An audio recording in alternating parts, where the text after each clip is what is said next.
again. Well, now I'm going to read you pages 60 and 61. The, the story I'm going to read to you is the 521.616 fine for an overdue book, and then the story on page 61 is a book that foretold the future. But on the book that foretold you, you'll be surprised what the book is, because you already know the book that foretold the future. And now on to the 5216 fine overdue book. It was the spring in the year of 1984. 65-year-old Chat Hanchettt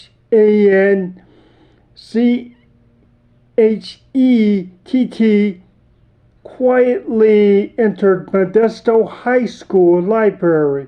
Sheepishly, he made his way to the librarian's desk. I have a book to return, he said. I'm afraid it's a bit overdue. How many days? Asked the woman. Not days, years, said Mr. Hanchettt, placing a copy of Robert Louis Stevenson's Kidnap on the desk. The librarian opened the book. Good heavens, she said. The book was checked out in 1934. It's 50 years overdue, Mr. Overdue. Mr. Hanchettt nodded. The librarian went to work with a pocket calculator.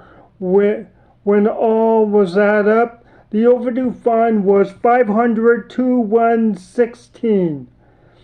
Mr. Hanchettt then said he found the book high up on a shelf. He had no idea as to how it came to be there. The last person listed on the checkout was a high school friend. The librarian smiled.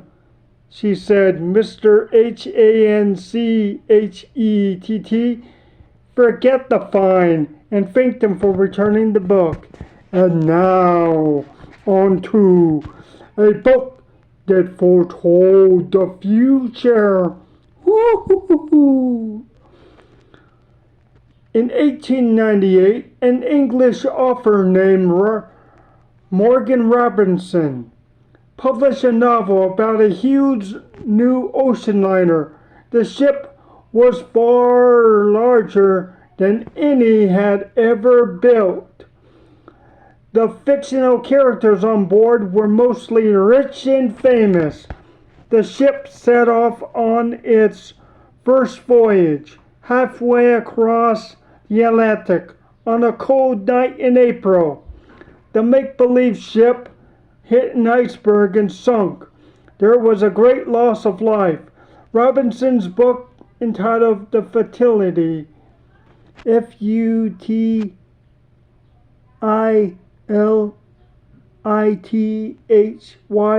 did not do well. Few people read it. Few people even knew about it. Certainly not the owners of the White Star shipping line. 14 years later, after the publication of the book, the White Star built what was then the largest ocean liner in the world. In nearly every way, it was almost exactly like the one in Robinson's novel, both around 800 feet long and weighed between 60 to 70,000 pounds. No, 70,000 tons. Both vessels had triple propellers and could make 24 to 25 knots. Both carried about 300 people, and both had enough lifeboats for a fraction of this number. But then this wasn't supposed to matter. Both ships were said to be unsinkable. On April 10th, 1912, the real ship left England on her first voyage. On board were some of the richest and most famous people in the world. On a cold April night, about halfway across the Atlantic, the ship struck an iceberg. With a great loss of life, she sunk.